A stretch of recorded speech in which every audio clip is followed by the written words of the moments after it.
She never expected that the people she supported every single week, the people she defended, the people she loved more than her own life, would forget the one day she waited for all year. But when she learned why they skipped her 75th birthday, everything inside her shattered, and within minutes, she made a decision that changed the entire family forever. My name is Eleanor, and last week, I turned 75. 75 years, a lifetime of sacrifices, memories, and family. I wasn't expecting a big celebration, just a simple visit from my son and his family. After all, I helped them through everything. Every week, without fail, I sent them $700. Not because they asked, because I wanted to support them. My son struggled with bills, and my daughter-in-law stayed home with the kids. I believed helping them was the right thing to do. Family takes care of family. That's what I always thought. But this year, something felt different. I waited all morning for a phone call, then all afternoon, then evening. Not a message, not a call, not even a simple, "Happy birthday, Mom." The silence hurt more than I expected. I tried to convince myself they were busy. Maybe something urgent had happened. Maybe they had forgotten for just a moment. But even that felt unlikely. They always remembered before. My hands trembled slightly as I picked up the phone to call them. My son didn't pick up. My daughter-in-law did. Her tone was cold, distant. "Yes? What's going on?" she said, as if I was interrupting something important. I was just wondering," I whispered. "Did you forget what day it is?" There was a pause, a long one. Then I heard a faint smirk in her voice. "Your age means nothing to us." The words sliced through me like ice. "What do you mean?" I managed to ask. "We're not kids," she snapped. "We don't have time to celebrate every little thing you consider important." My throat tightened. Every little thing? My 75th birthday was little to them? "Where's my son?" I asked quietly. "Busy," she replied flatly. "He said you'll understand." Understand? I felt my heart sink. He didn't even come to the phone. I tried to stay calm. I didn't want to sound needy or emotional. "I see," I whispered. "All right. Thank you." Before I could say anything more, she hung up. Just like that. I stared at the silent phone for almost a minute. My hands were shaking. My breathing felt uneven. I'd spent years helping them, years supporting them when no one else did. Holidays, birthdays, emergencies. I always showed up. They couldn't show up for me. Not even once I felt something shift inside me. A cold, painful realization. They didn't value me. They didn't respect me. Maybe they never did. I stood up slowly from my chair, walked to my desk, opened the small drawer where I kept financial documents. I looked at the standing order. $700 every week. Money I sent without hesitation. Money they never appreciated. My fingers trembled as I canceled the transfer. It took less than 10 seconds. 10 seconds to undo years of generosity. When the confirmation message appeared, I felt a strange mix of sadness and strength. I wiped a tear from my cheek. "No more," I whispered to myself. For the first time in years, I put myself first. I didn't call them again. I didn't explain. I simply cut them off. Quietly. My name is Eleanor, and last week, I turned 75 years old. I didn't want gifts, parties, or a big celebration. All I wanted was a simple visit from my son and his family. After all, I had helped them through every storm life threw at them. Every single week, I sent them $700 without missing a day. I never counted it as charity. To me, it was just a mother supporting her son. But this birthday, it felt different, even before it arrived. I woke up early, hoping for a message. I checked my phone. Nothing. I waited for a call.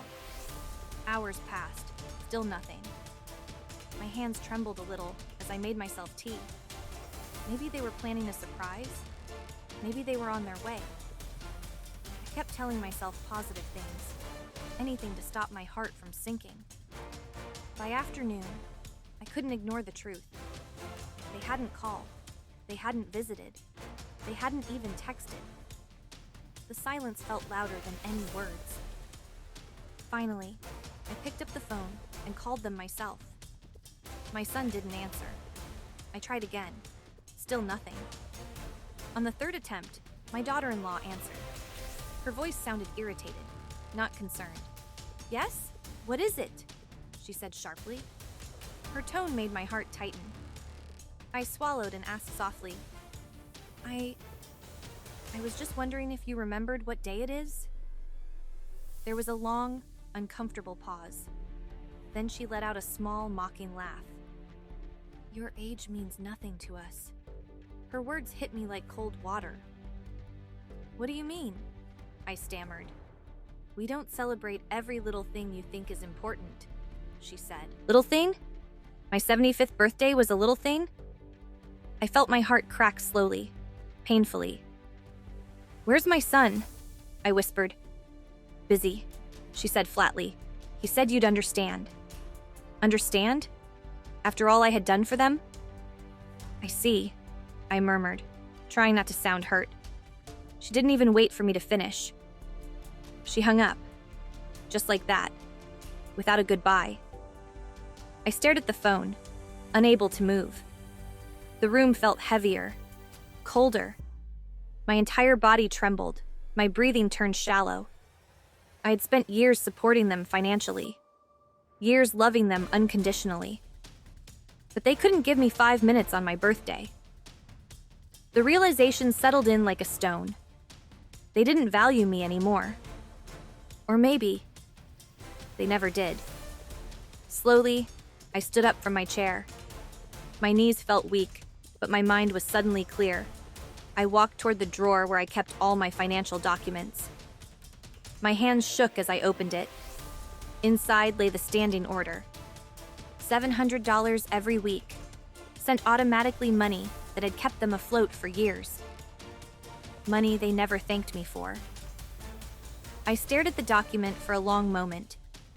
Then I exhaled shakily. I picked up my phone and opened my banking app. It took me straight to the scheduled transfers. My thumb hovered over the cancel button. For a brief second, guilt washed over me. Then hurt replaced it. Deep, crushing hurt. They forgot me when I needed them the most. I pressed cancel. It was done in seconds. Years of support, gone with a single tap. I felt tears forming in my eyes. Tears I didn't want to shed.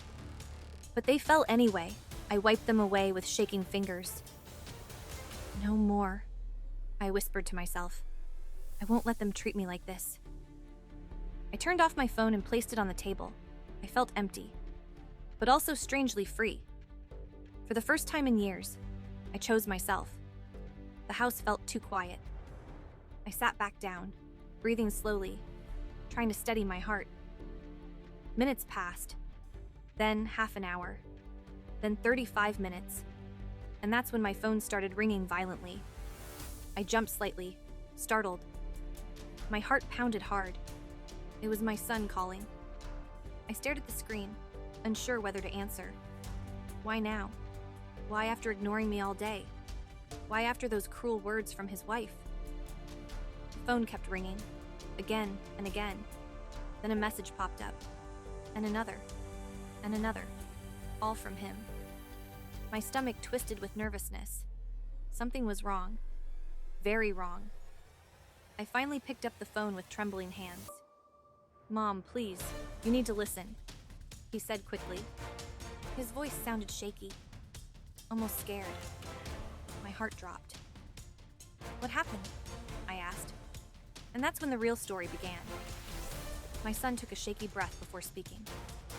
"Mom, something happened with the bank." My heart tightened instantly. "What do you mean?" I asked carefully. "Our weekly deposit didn't come," he said. His voice cracked with panic. "I checked everything, it stopped. Why? What happened?" For the first time, he sounded desperate, but not because of me.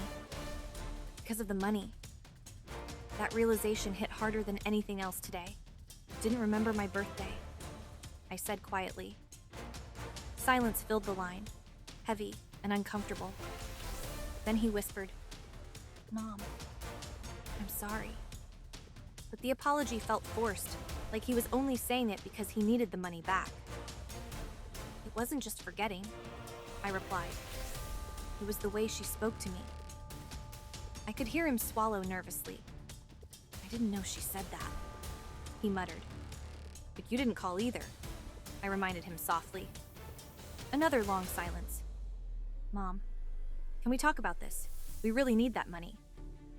His choice of words broke me all over again. Not "we miss you." Not "are you okay?" Only, "we need the money." I closed my eyes, letting the truth settle painfully. "Take care of yourselves," I whispered. And I hung up, this time, for my own peace.